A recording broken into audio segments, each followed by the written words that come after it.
Vamos começar aqui nossa aula. Gente, então, muito boa noite aí para vocês.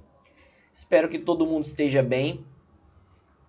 Apesar da semana, né, gente, não tá tão, digamos, afável, né? Apesar da semana não tá tão feliz, a gente caminha, né?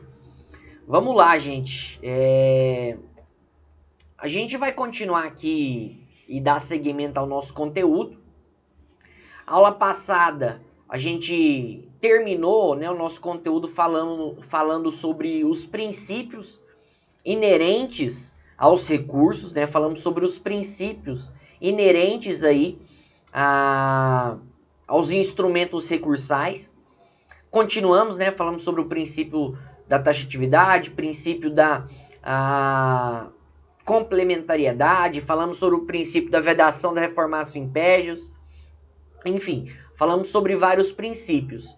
E hoje a gente vai continuar aqui. Deixa eu só arrumar aqui o computador aqui. E hoje a gente vai continuar. Nossa, mas esse computador aqui tá uma benção.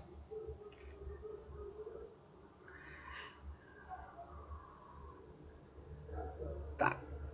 E hoje a gente vai continuar aqui o nosso conteúdo dentro do conteúdo de recursos, mas a gente vai tratar hoje basicamente sobre os pressupostos recursais, beleza? Então vamos lá, gente. Vamos falar sobre os pressupostos recursais. Gente, para que uma pessoa possa ela possa recorrer de uma decisão, para que uma pessoa possa apresentar recurso de uma decisão, esse recurso ele tem que preencher alguns requisitos. Melhor dizendo, ele tem que preencher alguns pressupostos. Esses pressupostos, eles se dividem tanto em pressupostos objetivos quanto pressupostos subjetivos. Então, nós vamos falar hoje, basicamente, sobre esses pressupostos recursais e como que eles são necessários para que um recurso possa ser apresentado. Na dinâmica dos recursos, quando um recurso ele é interposto, primeiramente o juiz ele tem que admitir o recurso, para que depois ele possa conhecer do mesmo. Ou seja, quando um recurso ele é apresentado, o juiz ele precisa admitir esse recurso e por isso ele precisa ter alguns pressupostos para depois esse recurso ser efetivamente conhecido e para que o juiz possa analisar esse recurso. E é justamente sobre esses pressupostos que nós vamos falar aqui. Antes da gente falar sobre os pressupostos, é necessário que a gente faça uma diferenciação aqui entre os juízos. Por quê? Como vocês bem sabem, a gente já tratou disso, se eu não me engano, em algumas aulas anteriores, mas vocês têm um conhecimento disso. Existe a diferença entre o juiz a quo e o juiz ad quem, certo? Deixa eu só perguntar para vocês, qual que é a diferença entre o juiz a quo e o juiz ad quem, para que a partir daí a gente possa desenvolver? Pode escrever ou pode falar no áudio, enfim.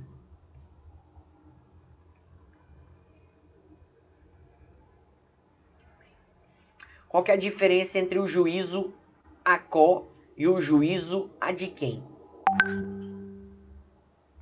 Professor, Fala, Gilmarzão.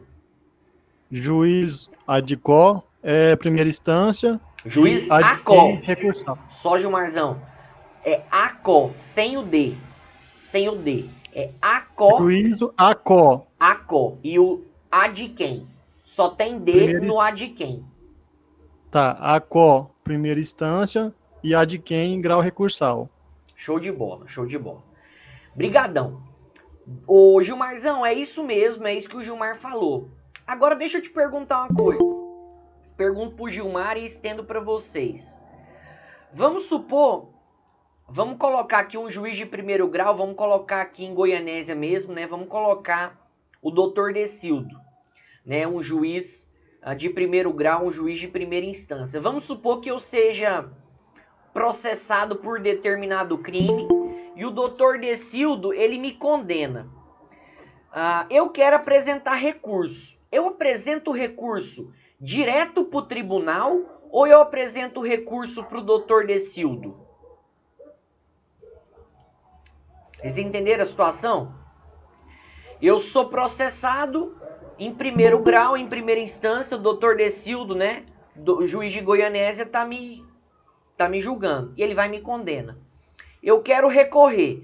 Eu apresento o recurso no doutor Decildo em primeiro grau ou no segundo grau?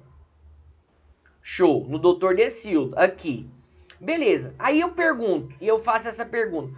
Por que eu apresento o recurso primeiro para o doutor Decildo? Por que primeiro eu apresento o recurso em primeiro grau, na primeira instância?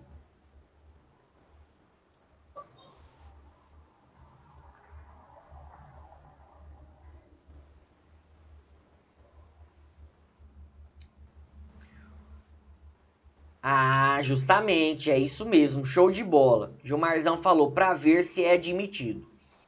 Dentro desse raciocínio e na esteira do que vocês estão falando, é preciso que a gente faça uma diferenciação entre juízo de admissibilidade e juízo de mérito. Por quê? O que é o juízo de admissibilidade? O juízo de admissibilidade, ele também é conhecido como juízo de conhecimento ou juízo de prelibação. O juízo de admissibilidade é conhecido também como juízo de conhecimento ou juízo de prelibação. Esse juízo de admissibilidade, ele em regra é feito pelo juiz ACO, ou seja, pelo juiz que proferiu a decisão. E esse juízo de admissibilidade, ele é feito por esse juiz ACO, por esse juiz que proferiu a decisão, para quê?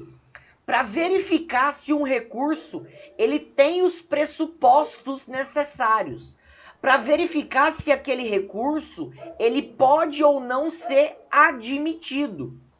Então o juízo de admissibilidade é feito pelo juiz ACO, é feito pelo juiz que proferiu aquela decisão, justamente para admitir ou não aquele recurso, analisando alguns pressupostos recursais. Por exemplo, vendo se o recurso é tempestivo, vendo, por exemplo, se há interesse recursal, vendo se há ou não legitimidade das partes. Ou seja, esse juízo de admissibilidade ele é feito justamente para analisar e para se conhecer o recurso, para que esse recurso possa ou não ser admitido. Por quê? Se um recurso ele não tiver os pressupostos necessários, se um recurso ele não tiver ou ele não contiver os requisitos necessários para ser admitido, esse recurso ele não vai ter o seu mérito analisado. O juízo de admissibilidade, ele permite que o recurso seja analisado no seu mérito pelo juiz de quem? É justamente no juízo de admissibilidade que se analisa se o recurso tem ou não pressupostos objetivos e subjetivos. E é feita então essa primeira análise, vamos colocar aqui, é feita essa filtragem, sendo que se o juízo de admissibilidade ele é positivo, o recurso então é remetido para o tribunal, normalmente para o tribunal, para o juiz de quem, e aí o tribunal ele vai analisar, ele vai versar sobre o mérito daquele recurso, sobre o conteúdo daquele recurso. Agora, se o juízo de admissibilidade ele for negativo, significa que o recurso ele não vai ser analisado pelo tribunal. Significa que o mérito do recurso ele não vai ser verificado pelo tribunal. Se o juízo de admissibilidade for negativo, o recurso fica prejudicado Por quê? Porque o mérito e o conteúdo recursal não serão analisados. Então, quando se fala em conhecer o recurso foi conhecido, significa que o recurso teve analisados os seus pressupostos. Quando se utiliza a expressão o recurso ele foi conhecido, significa que está sendo feito um juízo de admissibilidade. Quando se fala que está acontecendo o conhecimento do recurso, o juiz conheceu o recurso, significa que o juiz ele está analisando e verificando os pressupostos e requisitos recursais. Conhecer o recurso é a mesma coisa que juízo de admissibilidade, beleza? Por isso que o juízo de admissibilidade ele é conhecido como juízo, né, de conhecimento ou de prelibação. Agora, quando o juízo de admissibilidade ele é positivo, o recurso então ele é remetido, ele é enviado para o juiz adquém, e no juiz adquém, normalmente o tribunal, o que é feito? O que ocorre? Acontece o chamado juízo de mérito. Acontece o chamado juízo de mérito. Juízo de mérito, também conhecido pela doutrina como juízo de provimento ou juízo de delibação.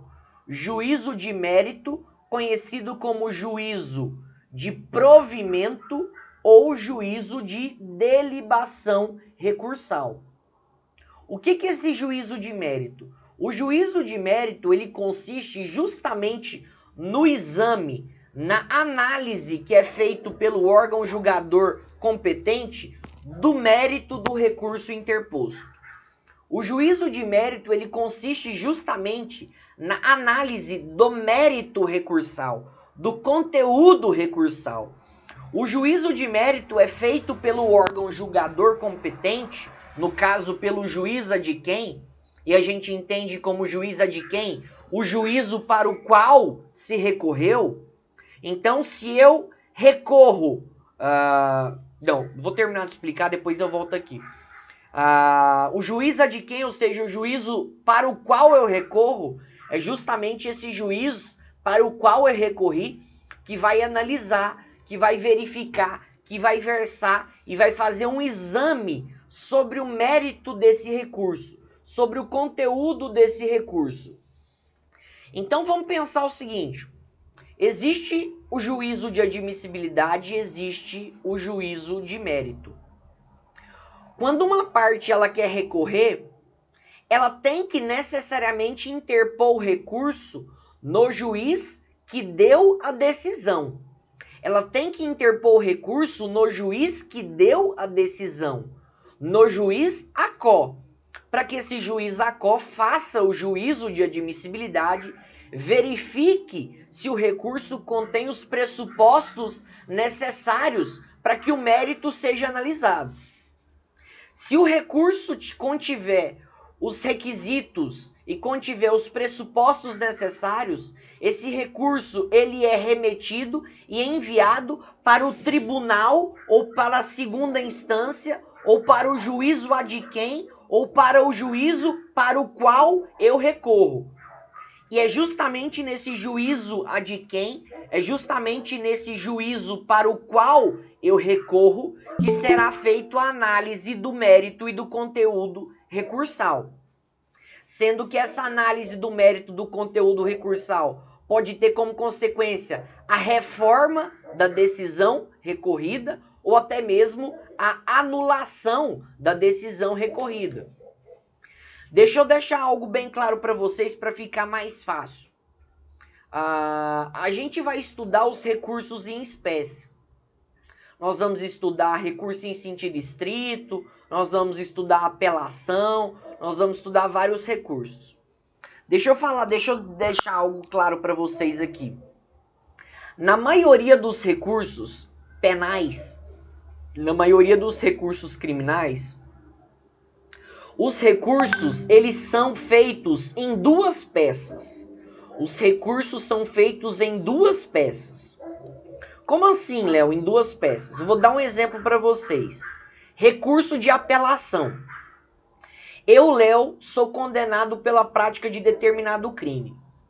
Para eu recorrer, para eu entrar com a apelação, eu preciso entrar com a peça de interposição, com a petição de interposição e preciso entrar com as razões do meu recurso. Então são duas peças, uma peça de interposição e uma peça de razões. Percebam, essa interposição, ela é feita no juiz ACO. Ela é feita justamente no juiz que me condenou. Eu interponho a minha apelação no primeiro grau. Essa interposição, ela é uma peça meramente formal, em que eu manifesto o meu desejo de recorrer. E é justamente essa peça, né, recursal, que vai ser analisada se ela contém ou não os pressupostos.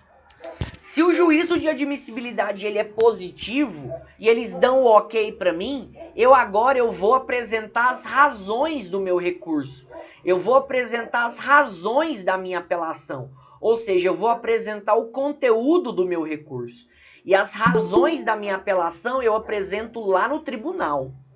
As razões do meu recurso eu apresento lá no tribunal, no juízo de quem. Então, eu vou até eu vou deixar depois lá no AVA, na bênção do AVA, um modelo de apelação para vocês verem. Isso cai também na OAB, tá, gente? A apelação, o RESE, né, o recurso em sentido estrito, ele é dividido em duas peças. Tem a peça de interposição, que é uma petição de interposição, e tem as razões. A petição de interposição é só a parte manifestando o desejo de recorrer.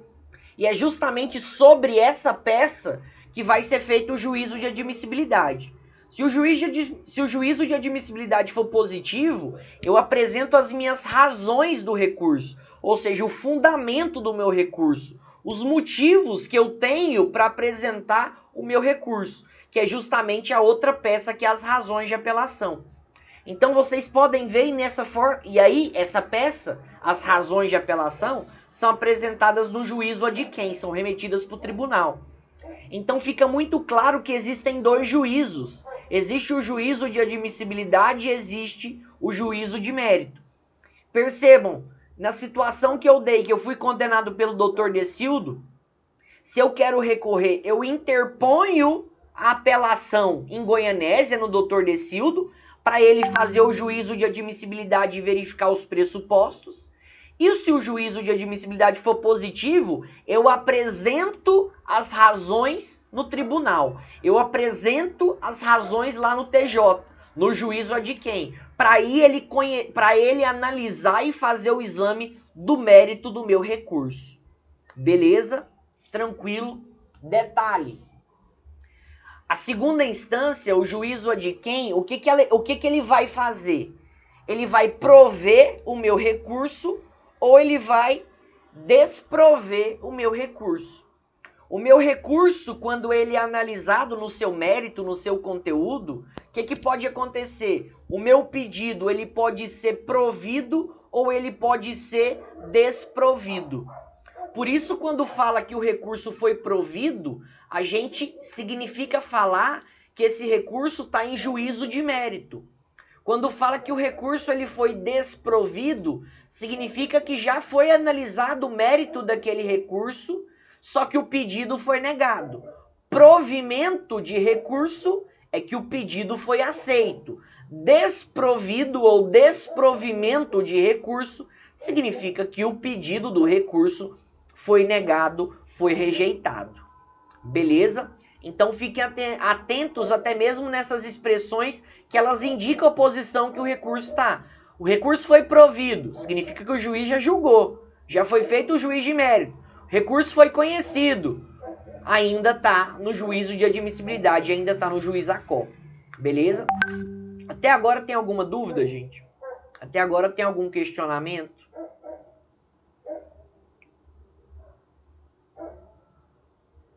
Os critérios de admissibilidade são os objetivos. Tem os objetivos e tem os subjetivos, tá? Tem os objetivos e os subjetivos. Os critérios de admissibilidade são justamente os pressupostos que nós vamos falar, Leozão.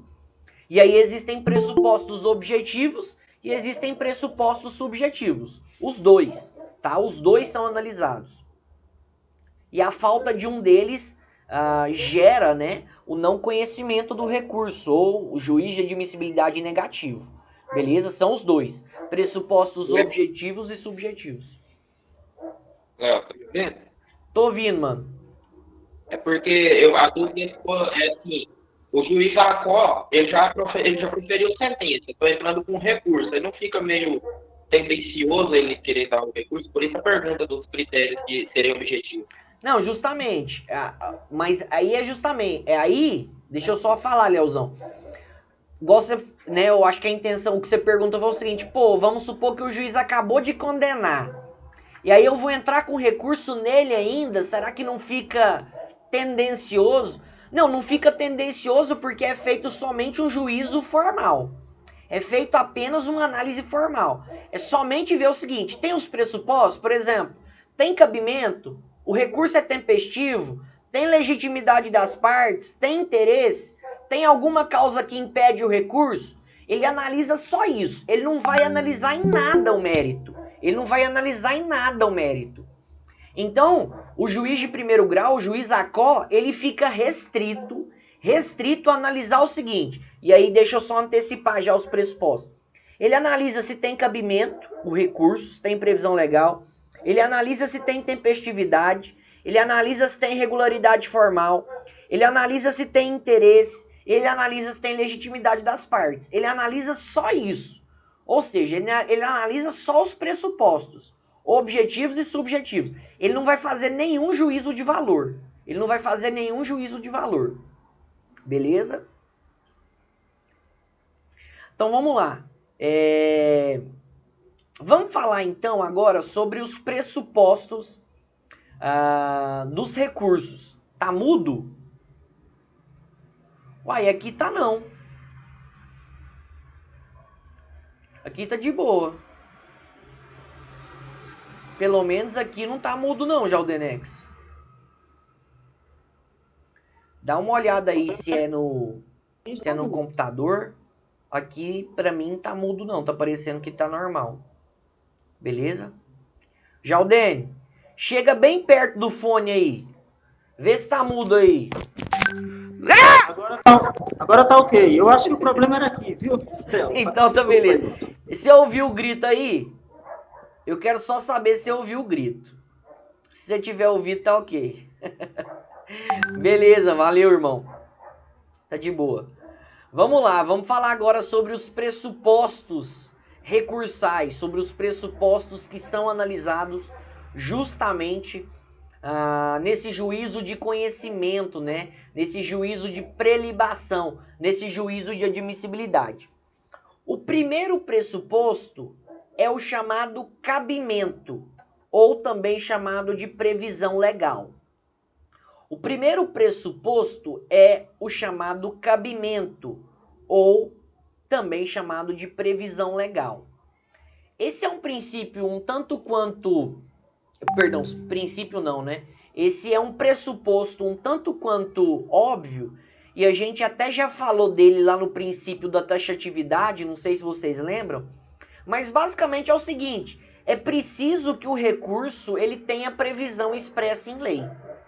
Para o recurso ser cabível, é preciso que esse recurso ele tenha previsão legal, ele tenha cabimento legal, ele tenha previsão expressa em lei. Então ele reforça um pouco o princípio da taxatividade, né, gente? Que fala que só seria possível um recurso se tiver previsão legal. Então o primeiro princípio aí é o do princípio, toda hora eu tô colocando princípio. Primeiro pressuposto aí é o cabimento, né? É a previsão legal. É pressuposto objetivo. Pressuposto objetivo. Foi mal. Valeu, Gilmarzão. É objetivo, tá? Perdão, gente. Esqueci de dividir aqui. Pressuposto objetivo. É preciso que o recurso ele tenha previsão legal. Ou seja, só é admitido um recurso que seja cabível. Se o recurso não for cabível, esse recurso ele não vai ser admitido. Beleza? Segundo segundo pressuposto objetivo, estamos nos objetivos, é um dos mais importantes, que é a chamada tempestividade. É a chamada tempestividade. O que é a tempestividade? Significa que é preciso interpor um recurso dentro do prazo previsto em lei, justamente. Para se interpor um recurso é necessário seguir o prazo previsto em lei. Para que um recurso ele seja interposto, deve ser observado o prazo legal para sua interposição. Não dá para um recurso ser interposto quando quiser. A parte ela tem um prazo para interpor um recurso. E é justamente a observação desse prazo que é analisada na tempestividade recursal como pressuposto objetivo. E aí surgem alguns questionamentos. Eu vou até já abrir o Código de Processo Penal para a gente poder dar aquela analisada. Vamos lá, gente. Vou primeiro aqui nas súmulas aqui, tá? Pergunto para vocês, um recurso criminal, o prazo para esse recurso criminal, começa quando? Ou seja, o prazo para esse recurso criminal, o prazo inicial é de quando? De quando é? Faça essa pergunta inicial aí. O recurso, o prazo recursal, começa a correr a partir da onde?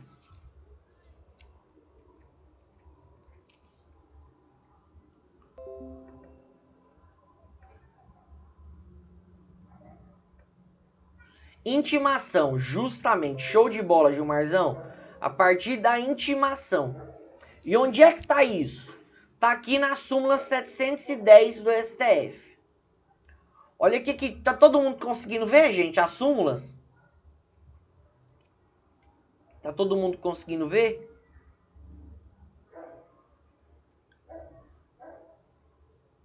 Dá um feedback. Sim? Então tá beleza. Olha a súmula 710 do STF. Olha o que diz.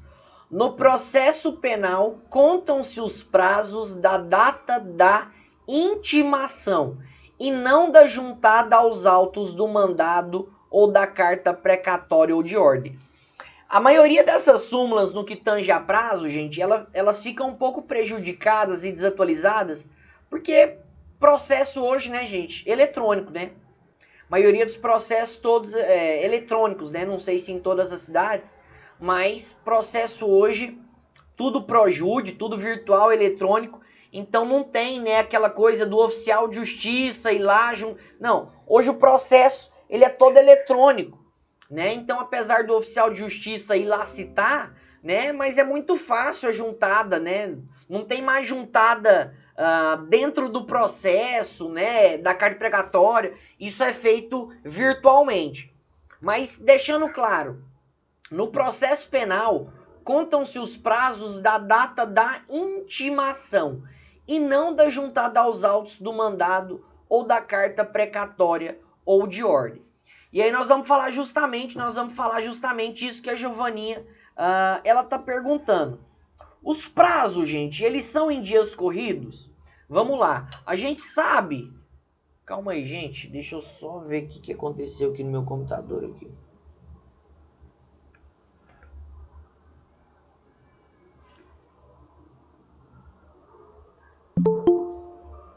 Rapaz do céu. Dá uma travada aqui.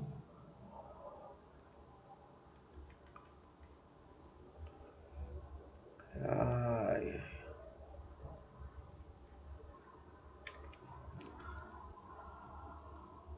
Problema aqui no computador. Enfim. Depois a gente vê, então. Vamos lá. Os prazos, gente, eles são contínuos, tá? Os prazos, eles são contínuos e são peremptórios. Como assim os prazos são contínuos e são peremptórios? Significa que os prazos, eles contam em dias corridos. Significa que os prazos, eles contam em dias corridos, não se interrompendo em férias, nem domingo, nem em feriado. Beleza? Então, os prazos processuais penais, eles são em dias corridos, eles são contínuos e eles são peremptórios, ou seja, não se interrompem por férias, não se interrompem por domingo, sábado ou feriado. O que é importante isso? É diferente do processo civil. No processo civil, contam-se os prazos somente em dias úteis. Aqui não. Aqui o prazo é contínuo. Conta em dias corridos. Ou seja... Oi?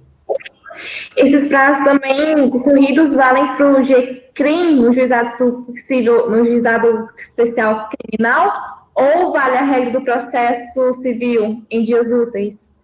Não, dias corridos. Em se tratando de processo penal, dias corridos.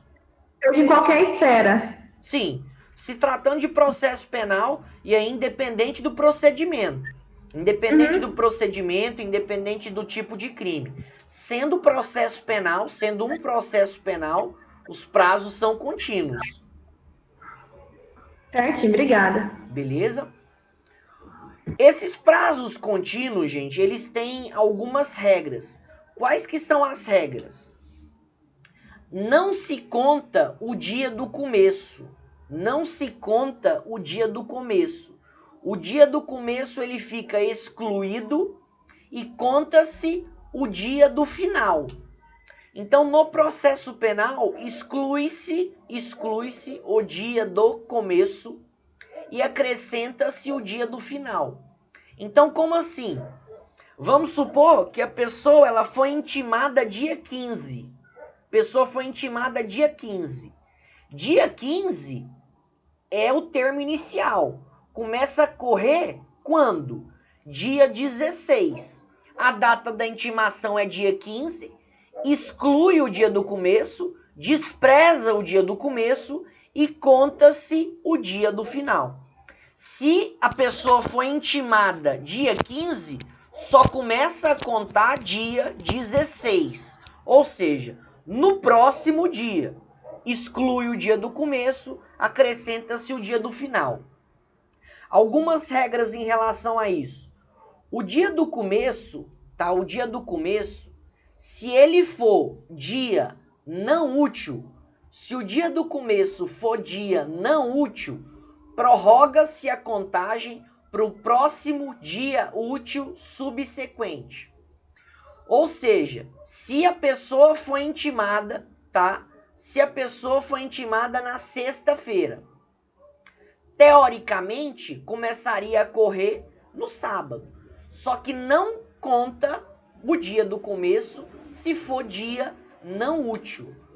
Os dias do começo ou os dias, né? Os dias ACO não se computam se eles forem não úteis. Se for intimada na sexta, vai começar a contar e correr na segunda. Vai começar a contar e a correr na segunda. E aí vamos até para outra súmula aqui.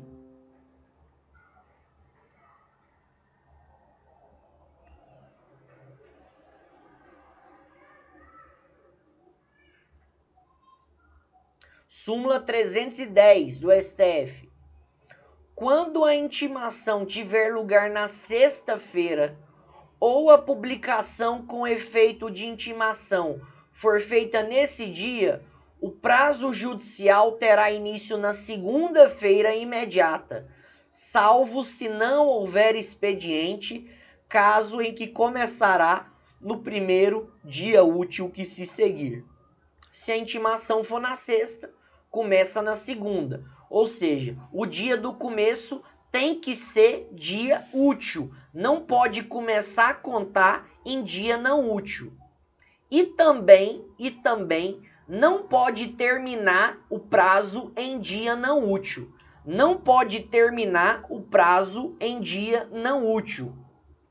Se o prazo termina no sábado ou se o prazo termina num feriado, prorroga-se o dia do final para o próximo dia útil subsequente. Então, se o último dia do prazo recursal dá num sábado e é dia não útil, prorroga-se para segunda. Prorroga-se para o próximo dia útil subsequente. Então, vamos lá. Prazo processual penal, dias corridos, prazo contínuo. Conta dia útil, conta dia não útil. Conta sábado, conta domingo, conta feriado.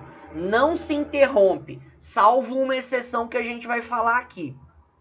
Agora, deve-se excluir o dia do começo e contar o dia do final. Início e final de prazo não pode ser em dia não útil. Início e final de prazo não pode ser dia não útil. Então, como assim, gente?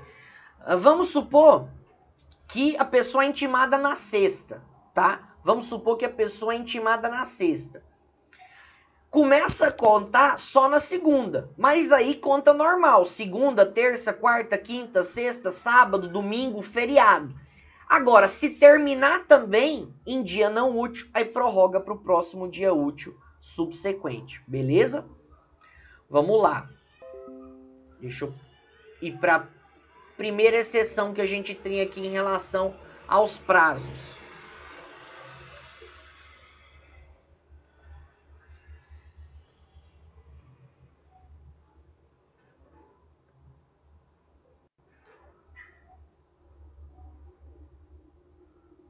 Artigo 798, parágrafo 4º do CPP, diz uma situação, isso já caiu muito em prova de OAB, de situação que se interrompe a contagem de prazos. Como regra geral, os prazos, tá? Eles são contínuos. Então vamos lá, olha. Vamos lá, 798 para frente. Todos os prazos correrão em cartório e serão contínuos e peremptórios, não se interrompendo por férias, domingo ou feriado. Não se computará no prazo o dia do começo, incluindo, porém, o do vencimento. A terminação dos prazos... Não, esse daqui não tem importância. O prazo que terminar em domingo ou dia feriado, considerar prorrogado até o dia útil imediato. Agora, caso de impedimento do juiz, não correrão os prazos se houver impedimento do juiz, força maior ou obstáculo judicial oposto pela parte contrária. Não correrão os prazos, ou seja, os prazos ficam interrompidos se houver algum tipo de impedimento do juiz, força maior ou obstáculo judicial oposto pela parte contrária. Beleza? Vamos lá. Vamos continuar aqui. Bem, em relação a outro artigo aqui que eu queria falar aqui com vocês. Artigo 575 é importante a gente falar também. Gosto da gente ficar lendo o código, porque é importante a gente ter a prática de ter o conhecimento da letra da lei. O que diz o artigo 575? Olha, não serão prejudicados os recursos que por erro, falta ou omissão dos funcionários não tiverem seguimento ou não forem apresentados dentro do prazo. Vamos supor que a parte ela entra com recurso, protocola o recurso certinho. Na hora de lançar no sistema, a pessoa que trabalha no cartório erra, ou esquece, ou comete algum tipo de erro, ou dá algum problema no sistema. Que isso prejudica a parte? Não. Os recursos não ficam prejudicados. Os recursos não ficam prejudicados por erro, falta ou omissão dos funcionários, ou se não tiverem segmento ou não forem apresentados dentro do prazo. Ou seja, falha de sistema ou algum tipo de erro ou omissão de funcionário que trabalha no cartório, e se não obsta, tá? Isso não impede que o recurso continua, não prejudica o recurso. Vamos lá, vamos continuar. Outro pressuposto recursal é a regularidade formal, tá? Outro pressuposto que nós temos é a regularidade formal. Como assim regularidade formal? Deve-se interpor o recurso de acordo com a forma estabelecida em lei. Deve-se interpor recurso de acordo com a forma, de acordo com a formalidade que a lei estabeleceu, para que assim ele possa ser conhecido. Ou seja, é necessário que o recurso seja interposto de acordo com o procedimento, de acordo com a formalidade legal que a legislação previu. Ou previu, né, perdão. Existem duas formas de se interpor recurso. Os recursos eles podem ser interpostos por petição. Os recursos eles podem ser interpostos por petição ou por termo nos autos. Os recursos eles podem ser apresentados e interpostos de duas formas. Ou por petição, que é a forma mais comum, né? Faz uma petição, protocola o recurso. Ou seja, recurso por petição, é o que a gente está habituado, né? Faz o recurso ali bonitinho, advogado no seu computador, antigamente, né? Manual, antigamente escrito, há muito tempo atrás, e protocola o recurso. Ou por termo nos autos. O que é o recurso interposto por termo nos autos? É o recurso apresentado de forma oral e depois reduzido a termo. Por isso que fala termo nos autos. O que é o recurso, então, por termo nos autos? É aquele recurso que é apresentado oralmente, em que a parte manifesta o seu desejo de recorrer oralmente, e depois, ali, né, o escrivão, ele vai reduzir aquele recurso a termo, ele vai colocar no sistema, vai colocar dentro do processo. Então, por exemplo, quando a parte...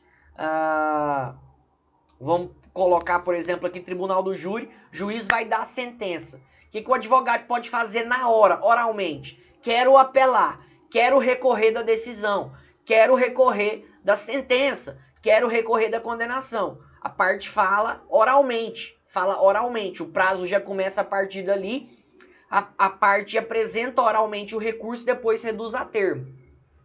Vamos lá. E aí, por que eu falo que o prazo do júri, né, já começa ali na data do julgamento? Porque não é na data da intimação. Quando que as partes ficam intimadas da decisão no júri? No próprio julgamento. Então já começa ali e a parte pode oralmente falar: quero recorrer, desejo apelar. Vai, reduz a termo. Exemplo aqui está no artigo 578.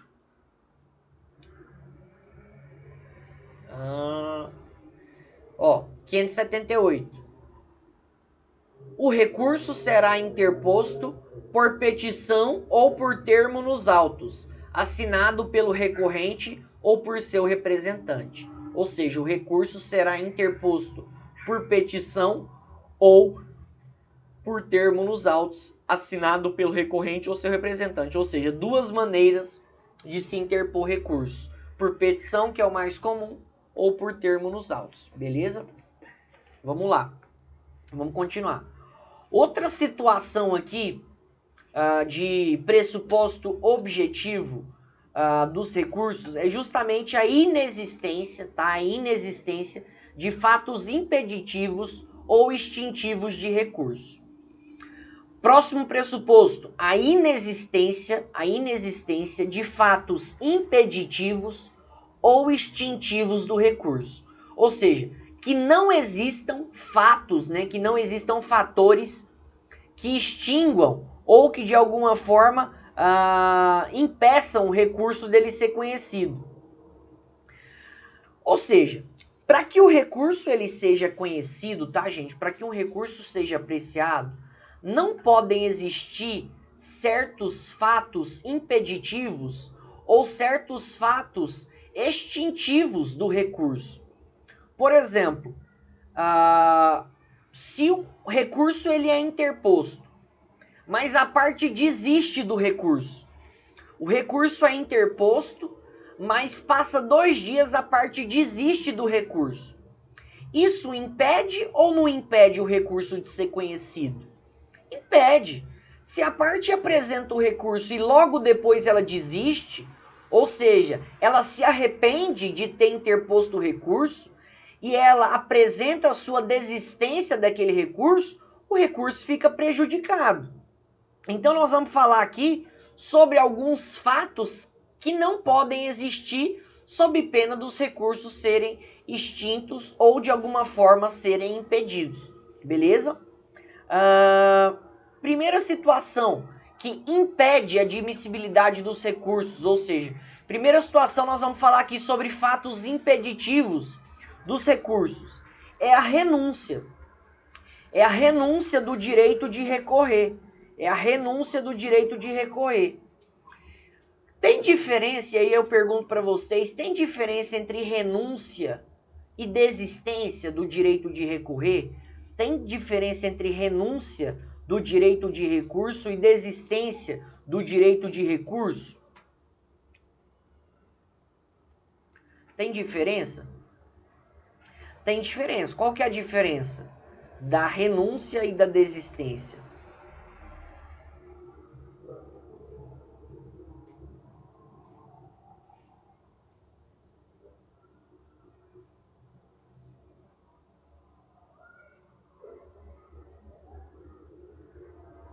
Renúncia não faz e desistência faz e desiste, justamente. Na renúncia, gente, a parte, ela manifesta o seu desejo de não recorrer. Na renúncia, a parte, ela opta por não recorrer. Ela faz o seguinte, ela deixa escoar in albis o prazo recursal. O que é in albis? Ela deixa escoar em branco o prazo recursal. A apelação ela tem 5 dias para ser interposta. O juiz dá a decisão, passa 10 dias, 15 dias e a parte se mantém inerte. A parte se mantém silente. Passa o prazo recursal e a parte não manifestou o desejo de recorrer. Significa que ela renunciou o seu desejo de recorrer. Ela optou por não recorrer. Essa é a renúncia. Já na desistência, significa que a parte, ela desejou recorrer, ela interpôs um recurso e posteriormente ela desiste do recurso. Ela fez a opção por recorrer, mas ela se arrependeu e decide desistir daquele recurso. Beleza? É importante até mesmo a gente falar de algumas alterações que foram feitas na reforma processual penal em 2008, né, com a 11.719, que não mais se precisa o réu recolher a prisão para recorrer. Até 2008, se o réu quisesse recorrer, ele teria que se recolher à prisão. Ele teria que voltar para a prisão. Hoje não há mais necessidade. Pode-se recorrer em liberdade, tá? Vocês podem ver que o artigo 594 ele foi revogado. Não tem mais 594 no CPP. Justamente porque era o artigo que falava que o réu precisava recolher-se à prisão. E hoje não há mais necessidade, pode-se recorrer em liberdade. Agora vamos falar sobre outras situações aqui. Pergunto para vocês. Imagina que você é advogado de um réu. Houve a condenação e você fala o seguinte: cara, o réu não tem chance. Acho melhor a gente nem recorrer. Acho melhor a gente nem recorrer. Ou seja, o advogado fala que não quer recorrer. O advogado acha melhor, por estratégia, não recorrer. Só que o réu, ele fica doidinho, ele fica desesperado. Ele fala: doutor, como que você não vai recorrer? Vai recorrer sim. Vai recorrer sim. É a minha vida que está em jogo. Ou imagina que acontece a situação contrária. O juiz dá a condenação. O réu fica feliz com a condenação. O réu fala: nossa, doutor, saí no lucro. Achei que ia pegar muito mais. O réu não quer recorrer. Só que o advogado quer. O advogado fala assim: fulano de tal, vamos recorrer. A chance é boa, vamos recorrer. Só que o réu não quer. Nessas situações onde há divergência entre advogado, defensor técnico e réu, cliente, o que acontece? Como solucionar essas questões? O que prevalece? Prevalece a vontade do réu ou prevalece a vontade do advogado?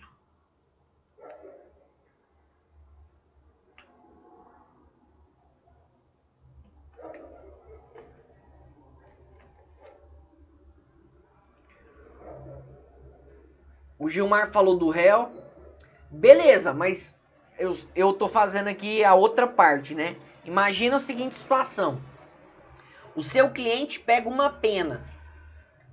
E você, como advogado, você fala o seguinte, cara, dá pra recorrer e dá pra virar essa situação. Tem todas as condições do mundo, cara. Tem todas as condições do mundo. Tem erro na sentença. Tem erro na sentença. Dá pra gente recorrer. Mesmo o advogado, que é o cara que tem conhecimento técnico, mesmo o advogado, que é o cara da defesa técnica, querendo recorrer, prevalece o desejo do réu? Eu só tô fazendo esse contraponto, tá?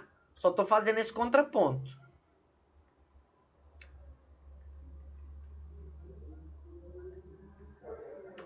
Porque eu pergunto pra vocês o seguinte, gente, quem que sabe mais? O advogado, conhecedor do direito, defensor técnico, ou o réu, teoricamente leigo, que não entende do assunto? Teoricamente, o advogado, né? Surge a seguinte, então, dúvida. Como resolver a questão se houver divergência entre advogado e réu? O que vem prevalecendo na doutrina e na jurisprudência? Prevalece o desejo da parte que quer recorrer. Prevalece o desejo pelo recurso. Se é o réu que quer recorrer, deve-se recorrer. Se é o advogado que quer recorrer, deve-se prevalecer a vontade do advogado. Não importa se é o réu que quer recorrer, não importa se é o advogado que quer recorrer. Deve-se sempre prevalecer e priorizar o desejo de recorrer, a vontade de recorrer, seja do réu ou seja do advogado. Vou mostrar duas súmulas aqui para você. Fala, Gilmarzão. Não, Leonardo, mas Fala, Léo. eu na qualidade de réu, contrato advogado, eu não quero recorrer, vai prevalecer a vontade do advogado? Se ele quiser recorrer, sim. Mas... E outra, vamos lá. Vamos ler as duas súmulas aqui e depois eu volto aqui pra gente discutir isso daqui, rapidão. Olha a súmula 705 e a súmula 708. A renúncia do réu ao direito de apelação, vê se responde sua resposta aí, Xará. A renúncia do réu ao direito de apelação, ou seja, quando o réu não quer apelar, manifestada sem a assistência do defensor, não impede o conhecimento da apelação por este interposta. Se o réu não quer apelar e ele faz isso sem assistência do defensor e o defensor quer apelar, não impede o conhecimento da apelação por parte dele. E 708.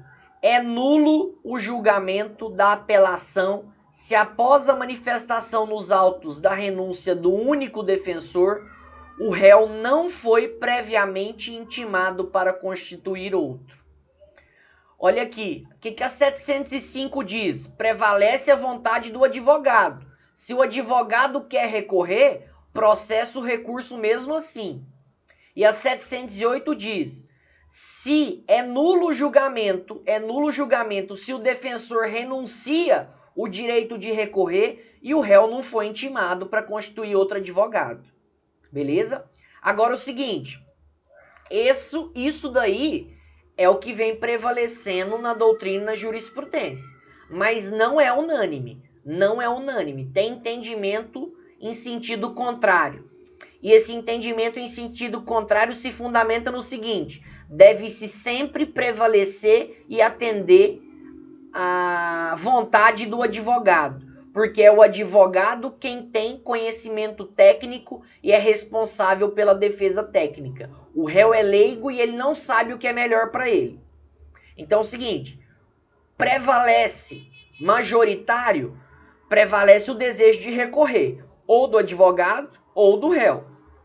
Mas tem doutrina em sentido contrário que fala que deve-se sempre observar a vontade do advogado, porque é ele quem tem defesa técnica, ele quem tem conhecimento técnico. O Gilmar perguntou, mas se o advogado recorrer e o réu não quer pagar o preparo? Não, se não pagar o preparo, aí vai ser deserto, né, o recurso, né? Se o advogado recorrer e empinar a carroça e não pagar, né? O recurso vai ser deserto, né? O recurso não vai ser, digamos, não vai ser analisado o mérito do recurso, né? Vai ser conhecido e, nesse caso aí, o juízo de admissibilidade vai ser negativo. Vou dar um exemplo para vocês aqui. Já aconteceu situação, eu e minha sócia lá no escritório, na verdade foi minha sócia. O réu,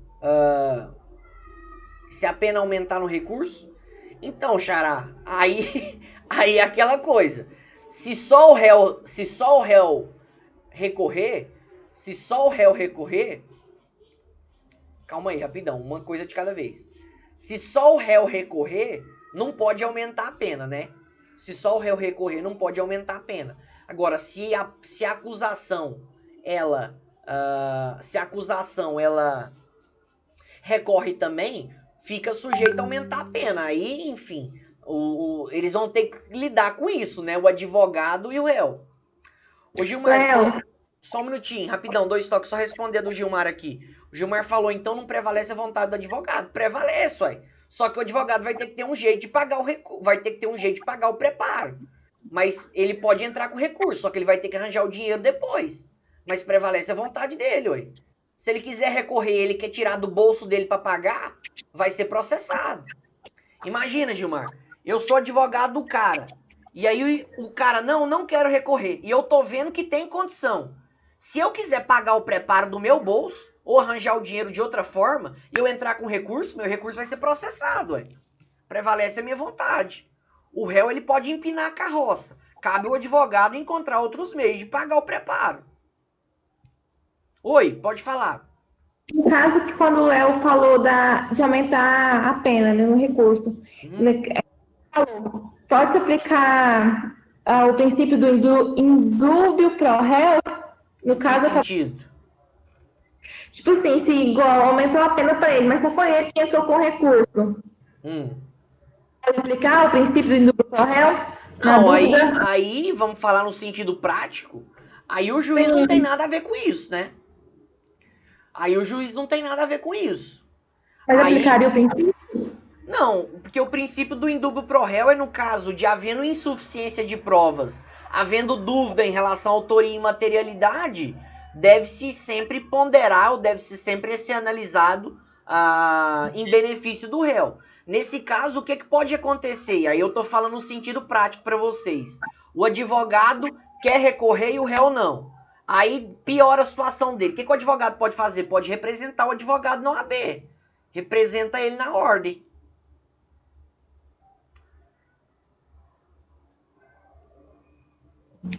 Eu achei que encaixava o princípio por causa da sempre prevalecer tudo em favor do réu. Não, mas é o seguinte, esse princípio aqui tem que deixar claro. Não é que é sempre em favor do réu. O princípio do indúbio pro réu é o seguinte: em caso de dúvida, indúbio pro réu. Mas o que é dúvida? Dúvida quanto à autoria e materialidade. Se não houver provas concretas da autoria e materialidade, aí é indúbio pro réu. Se houver insuficiência de provas, deve-se julgar em benefício do réu. Nesse caso, o réu não quis recorrer e o advogado quis recorrer. Prevalece o desejo do advogado. E quando eu falo prevalece, é o seguinte: se o cara quiser entrar com recurso, vai ser processado. Gente, quando eu falo prevalece, eu não quero que vocês entendam um negócio forçado assim não, ó. Advogado e réu brigando, um falando, não recorre, o outro recorre, não recorre, recorre. Aí os dois saem no tapa e prevalece o desejo do advogado. Não, não é isso que eu tô querendo falar. O que eu tô querendo falar é o seguinte: mesmo se o réu não concordar com a interposição do recurso, o recurso vai ser processado.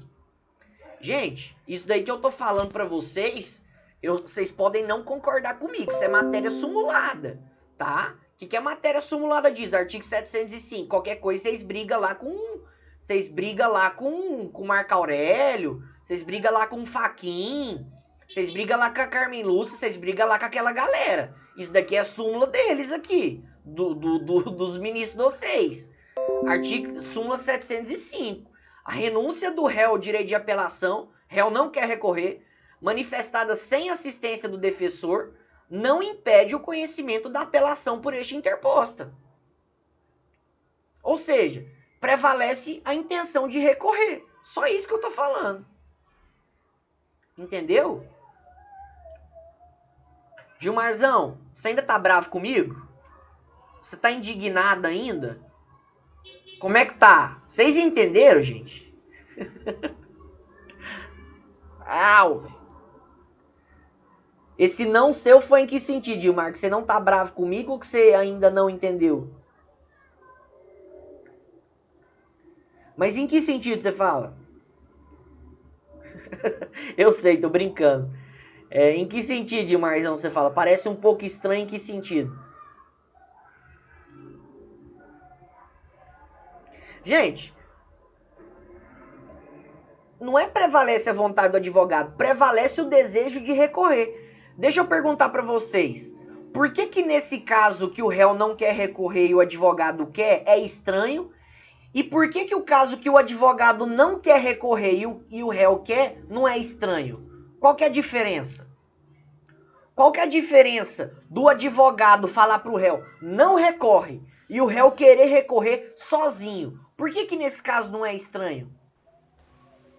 É porque foi o cliente que instituiu o advogado. Não, beleza. Então, mas deixa eu te falar. O cliente te constituiu o advogado por causa de quê? um problema. Então, mas por que ele Pode foi no advogado? Porque o Porque o advogado tem é o conhecimento cara da técnico. lei. Então, quem que você acha que sabe mais? Se ele foi no advogado, que é o cara que sabe da lei, que é o cara que tem conhecimento técnico, que é o responsável por apresentar a defesa técnica, quem tem capacidade postulatória, por que seria o réu o mais indicado a ser seguido? Nesse caso, professor, o advogado não teria que usar a sua persuasão para convencer o réu a entrar num acordo, entender por que ele quer que recorrem? Não, gente, deixa eu só... eu tô entendendo o que vocês estão falando aqui. Deixa eu deixar bem claro o seguinte. Gente, se o advogado recorre sem o consentimento do réu, o réu pode desconstituir o advogado depois, velho. Simples, velho. Ó, você fez pelas minhas costas, então beleza, velho. Renuncia à procuração, aí desconstitui o advogado no meio outro. Não tem problema. Eu só tô falando no sentido processual penal, que é o que interessa aqui pra gente, que o recurso do advogado vai ser conhecido mesmo se o réu não quiser. Mesmo sem consentimento do réu, o recurso do advogado vai ser conhecido. E no outro sentido também. Se o réu quiser recorrer sem a adesão do advogado, se o réu quiser recorrer sem o consentimento do advogado, vai processar o recurso, não tem problema. Aqui eu não estou falando que prevalece o advogado, nem prevalece o réu. Eu estou falando que prevalece sempre a intenção de recorrer. A jurisprudência entende que deve-se prevalecer, deve-se priorizar a intenção de recorrer, o inconformismo com a decisão e o desejo, a vontade de recorrer, só isso. Agora, se o cliente quiser desconstituir o advogado, desconstitui. Se o cliente quiser renunciar à procuração, renuncia. Aí o problema é dos dois. Eu só tô falando que aí é questão da matéria lá de ética, OAB e tudo mais. Eu só tô falando que no sentido processual penal, se o cliente ele não precisa concordar com o advogado sempre. Mesmo sem consentir, o advogado quiser recorrer, vai processar o recurso. E mesmo que o advogado não queira, se o réu quiser recorrer, vai processar o recurso. Só isso que eu falei. E isso encontra fundamento lá na súmula 705 do STF. Só isso. Eu sei que isso pode parecer um pouco quanto maluco, mas já aconteceu no escritório a gente recorrer sem o cliente querer. Gente, deixa eu só falar isso para vocês. Essa questão de o cliente querer ou o advogado não querer, isso dificilmente chega para o juiz. Eu só tô falando no sentido prático. Gilmar, você é meu cliente, eu sou seu advogado. Você chega para mim e fala assim, doutor, eu não quero recorrer. E eu vou apresentar o recurso vai ser processado. Se na audiência o réu fala, quero recorrer, O advogado fala, não recorre não. O cliente fala, juiz, eu quero recorrer. Então vai fazer o recurso. Ou nomeia outro advogado. Só isso que eu tô falando. Agora, nessa questão, se é ético, se não é ético, aí cabe aos dois resolver. Se o cliente se sentir ofendido, desconstitui a procuração, renuncia a procuração e nomeia outro advogado. Só isso. E se o advogado quiser recorrer, tem que achar um jeito de pagar o preparo. Só isso. Ou ele pede assistência judiciária, alguma coisa nesse sentido. Beleza? Mas eu tô falando pra vocês a posição da jurisprudência, mas mais uma vez eu queria falar. O entendimento da doutrina minoritário é que prevalece a vontade do advogado. Para recorrer ou não. Por quê? Porque é quem tem conhecimento técnico. Quem apresenta a defesa técnica. O réu é leigo, ele não sabe e ele nem não saberia o que é melhor para ele. Beleza? Enfim, gente, eu tô na função de passar o que a jurisprudência e a doutrina dizem, né? Mas, enfim, entendo se vocês de alguma forma não concordarem ou acharem estranho, né? Direito é assim, né? O bom do direito é isso. Cada um interpreta e entende de uma maneira. Mas, enfim, deu para ficar claro? Deu para entender? Léo, Jaldene, Gilmar... Eu entendi, mas ainda continuo contrário a essa posicionamento aí. Você continua achando que quem tem que prevalecer é a vontade do réu? Porque assim, Léo, eu entendo que é o advogado que tem o conhecimento técnico. Nós estamos estudando para isso, temos toda essa capacidade, mas o réu está satisfeito. Ele constitui o advogado, a vida é dele. Então, se ele está contente, Não, beleza. Eu não discuto isso, não. Eu também, igual eu tô falando, eu não discuto isso, não. Eu só tô querendo passar que se o advogado recorre e quer recorrer sem o consentimento do réu, vai ser processado o recurso dele normal. Só tô falando isso. Agora, eu não vou entrar no mérito se é o correto, se não é o correto. Só tô falando isso. Deixa eu dar um exemplo aqui. Lá no escritório, já aconteceu do cara receber a sentença e falar assim... Não, tá bom, tá bom. E a gente com aquilo na cabeça, cara, dá pra recorrer. Recorremos. O que foi? Melhorou a situação dele. Ligamos pra ele, olha, sabe aquele seu processo? Então a gente recorreu. Mas eu falei pra vocês não recorrer, seus vagabundos. Então, mas melhorou sua situação, foi bom pra você. Ô, doutor, obrigado. Enfim, tem os dois lados, né? Então, assim, só tô querendo falar isso, tá? Mas, né, não é algo, né, que dá pra falar objetivamente se é certo ou se é errado. Só tô querendo falar em formas processuais, beleza? Bacana, gente, vamos lá, vamos continuar aqui. Outro pressuposto, e ainda dentro dos fatos impeditivos e extintivos, nós vamos falar aqui sobre os fatos extintivos aqui de recurso que não podem existir, né, que de alguma forma obstam a apreciação de recurso interposto. É a situação da desistência, né, diferentemente da renúncia, né, a renúncia é um fato impeditivo, a desistência é um fato extintivo. Se a parte ela desiste do seu recurso já interposto, ela extingue, então, a apreciação do recurso. Lembrando aqui também de algumas situações, a fuga do réu, ela não importa, ela não atrapalha mais a análise do recurso. Antigamente, no artigo 595 do CPP, falava-se que a fuga do réu causava deserção do recurso. Como assim? Se o réu tivesse preso, tivesse recorrido e fugisse, esse recurso não seria mais apreciado. Agora não tem mais isso. Apresentado o recurso, mesmo que o réu fuja, o recurso vai continuar. Não causa deserção, tá? Não tem mais deserção pela fuga do réu. E lembrando só da questão da desistência, o Ministério Público ele não pode desistir do recurso. Artigo 576. Já aconteceu de piorar? Não, né? Não, tipo assim, com a gente não. Mas deve ter acontecido em outro lugar. Às vezes acontece. Às vezes acontece, Jaldene, de acontecer em outro lugar, enfim. Aí é risco do advogado, né? Aí ele tem que assumir a bronca, né?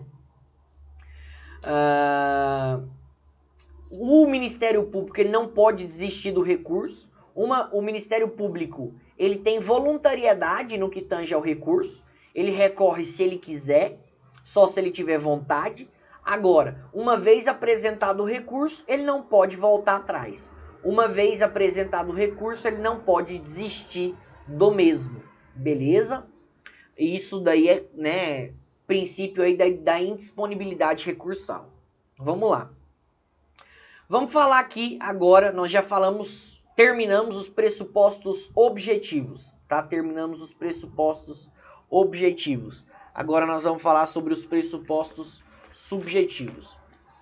Vamos falar, eu acho que vai dar tempo da gente falar só um, vamos falar aqui do primeiro pressuposto subjetivo, que é o interesse, tá? Que é o interesse. O que é o interesse?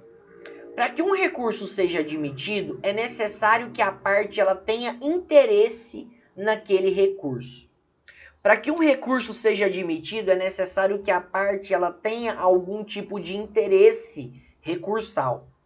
O que significa interesse? Traduzindo, é necessário que tenha acontecido alguma sucumbência daquela parte. O que é sucumbência? Sucumbência é prejuízo. Sucumbência é perda. Para que uma parte possa recorrer, é necessário que de alguma forma ela tenha sido sucumbente na causa. É necessário que de alguma forma ela tenha tido um prejuízo na causa, que ela tenha tido alguma perda na causa. E aí pode ser uma sucumbência total ou pode ser uma sucumbência parcial. Mas ela tem que ter algum tipo de sucumbência, ela tem que ter pelo menos algum tipo de perda ou algum tipo de prejuízo para que ela tenha interesse em recorrer. Porque pensa comigo, como regra geral, vamos supor que eu, Léo, fui processado por um crime de estelionato. Ao final do processo eu sou absolvido. A priori, não tenho o que recorrer. Vou recorrer para quê? Fui absolvido, ué. Não tive nenhum prejuízo, não tive nenhuma perda nesse caso. Não teve sucumbência para mim nesse caso. Eu tô bem. Afinal de contas, eu fui absolvido. Agora, quando uma parte ela é condenada, ela sofre um prejuízo, ela sofre uma derrota.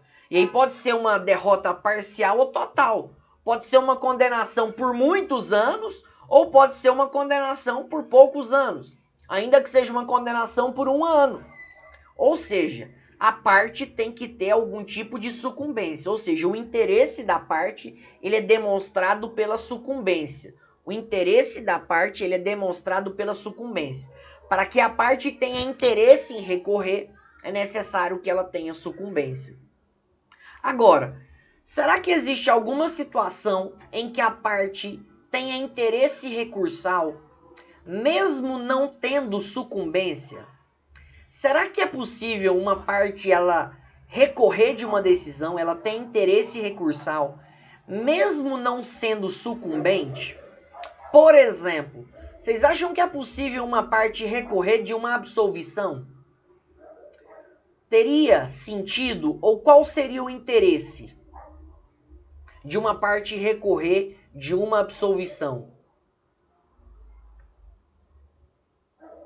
Imagina que você está com um cliente, seu cliente foi acusado aí de roubo e ele foi absolvido no final.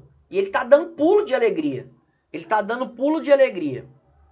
E aí você vai e fala para ele assim, cara, a gente queria falar não, mas a gente tem que recorrer.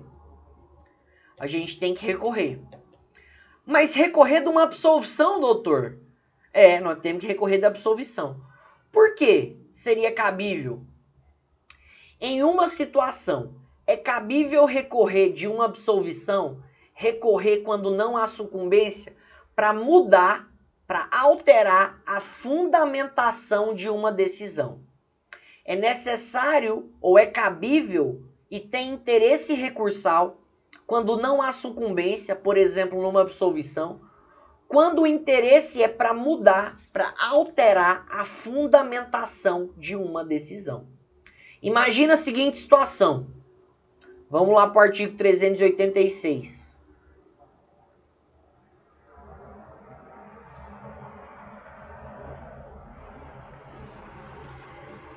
Olha aqui, gente.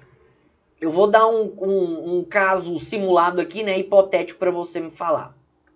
Imagina que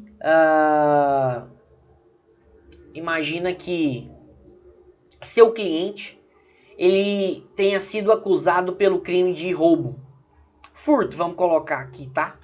Vamos supor que o cliente ele tenha sido acusado por furto. Você vai, recorre, obviamente, tem todo o processo. Chega ao final do processo, o juiz absolve ele. Só que aí vocês sabem que na sentença, a sentença tem 3 partes, certo? Relatório, fundamentação e dispositivo. Lá no dispositivo do juiz está absolvição, absolvo. Só que o juiz fundamenta aqui, ó. O juiz fundamenta aqui, ó. Não existir prova para o réu ter concorrido para a infração penal. E aí? É o que o pessoal falou aí, do indúbio pro réu. O indúbio pro réu entra aqui. Pergunto para você, se o seu cliente é absolvido por insuficiência de provas, de 0 a 10, isso é bom quanto?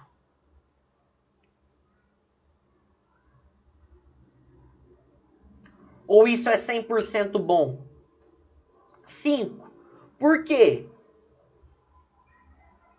Por que o réu se absolvido com esse fundamento de não existir provas suficientes não é totalmente bom?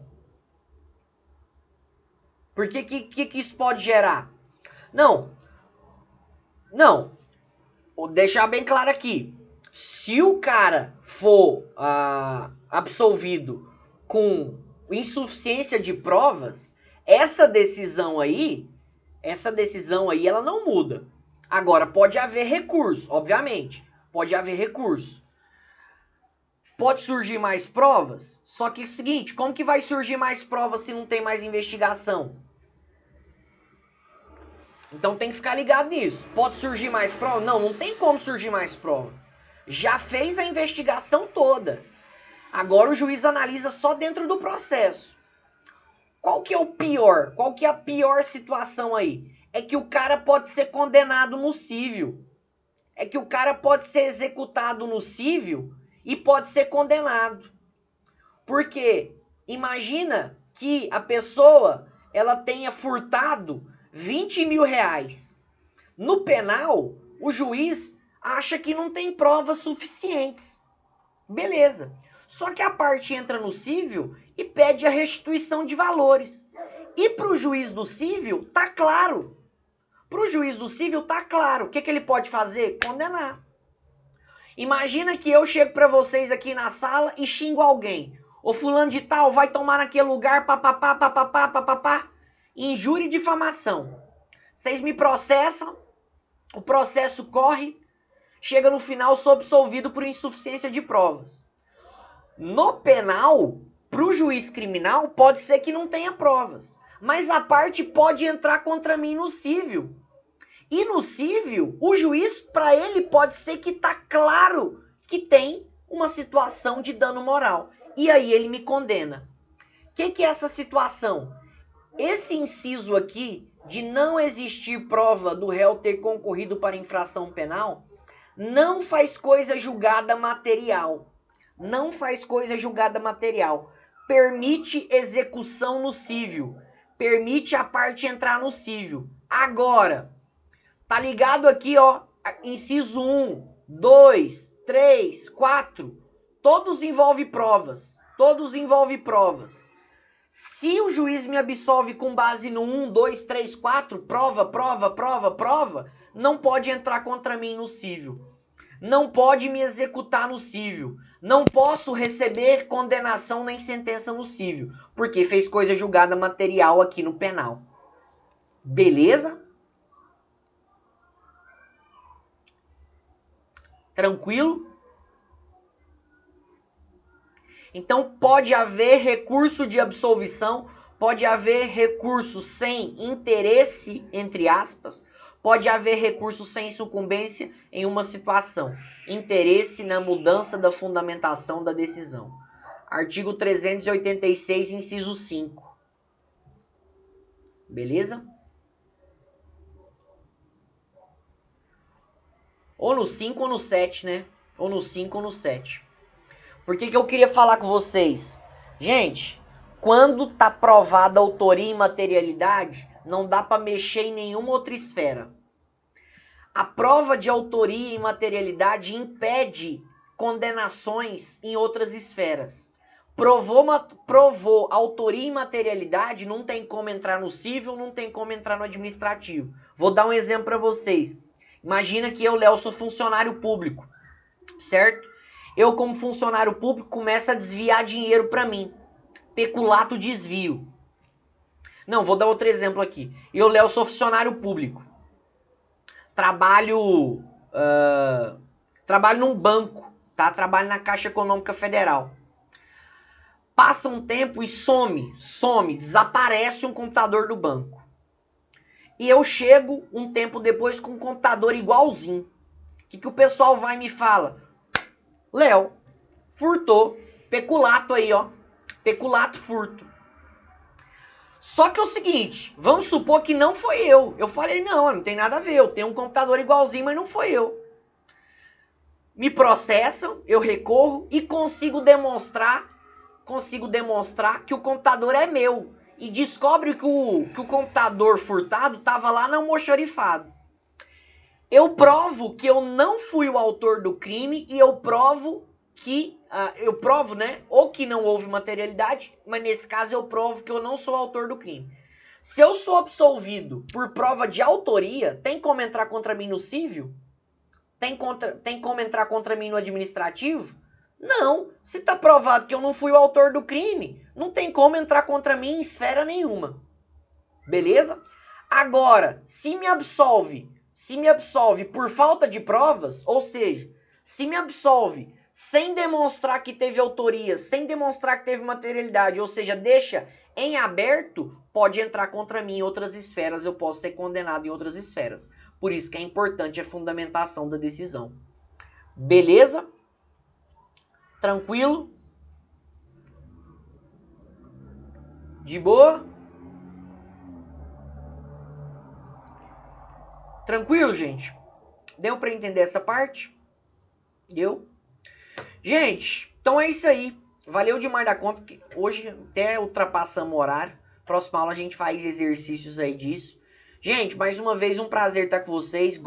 Amo demais estar com vocês. A sala de vocês são fera demais. Vocês que deixam a aula fera. Enfim, só tem que agradecer aí por mais um dia. Beleza? Gente, ótimo final de semana aí pra vocês. Que vocês possam descansar, aproveitar. Jesus possa continuar manifestando aí a graça, o amor e a misericórdia dele aí na vida de vocês, na vida da família de vocês. Beleza? Gente, valeu. Tamo junto. Deus abençoe.